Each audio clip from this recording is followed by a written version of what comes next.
Forever 21 is not really forever. And this time, I'm not sure if she's coming back.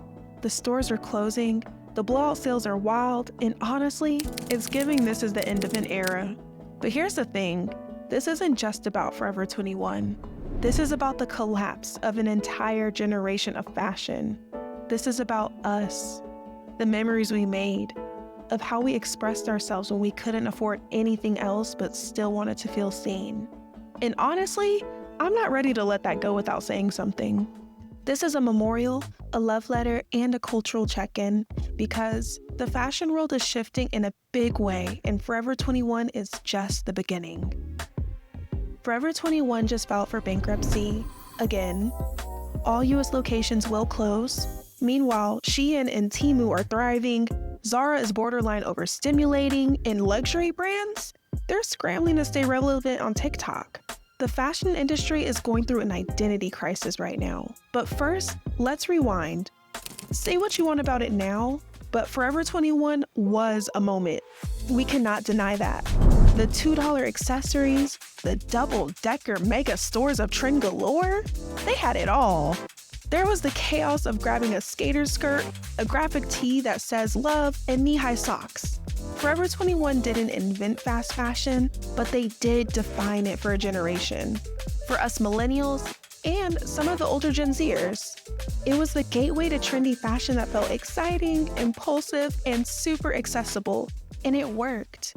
Because at the time, that's exactly what we wanted. I would love to hear your personal stories about Forever 21. There are some clothes I'll always miss, and this is one of them. I had this hippo dancing ballet graphic tee from them. So I grew up in Killeen, Texas, which is a very small town, but all my family is in Houston. When we would visit them, my parents would so graciously take me and my brothers to the Baybrook Mall that had a Forever 21. The way I'd stock up and gatekeep all my latest fashions from my classmates, y'all. Cause this is like pre-econ days, you know? We didn't online shop like that when Forever 21 was in its prime.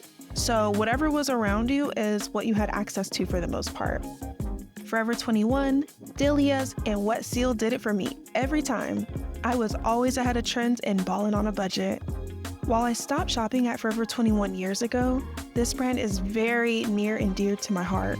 Forever 21 is one of the major reasons I pursued a career in fashion, and why I specifically feel passionate about fashion being accessible for all, and as a means of self-expression.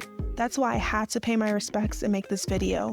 And if any Forever 21 shareholders or subsidiaries are watching this, call me.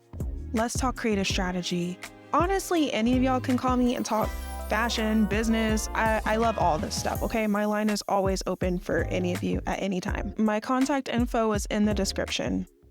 So anyways, what happened? Culture shifted and Forever 21 didn't. We grew up and our taste grew with us. Suddenly, the same chaos that once felt exciting started to feel overwhelming. We wanted meaning, not just more. And Forever 21 didn't change with us. It stayed stuck in 2011.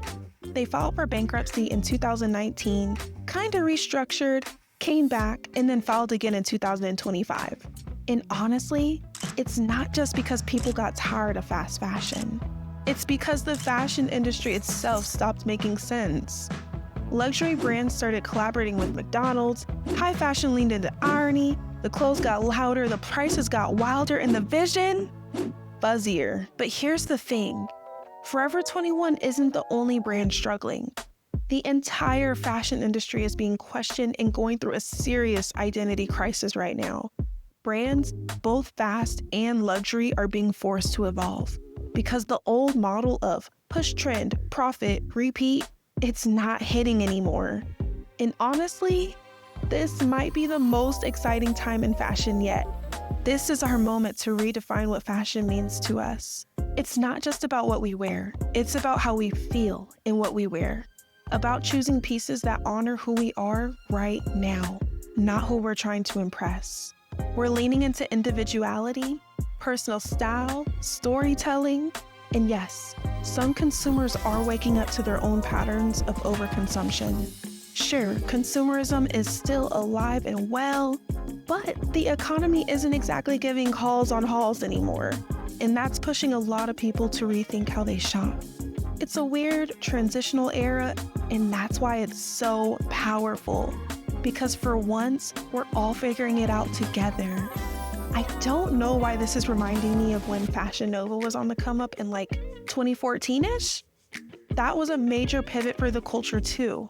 And here we are about 10 years later. I'm interested to see where things go next. However, for the brands that can't keep up, we're letting them go with love. So rest in peace, Forever 21.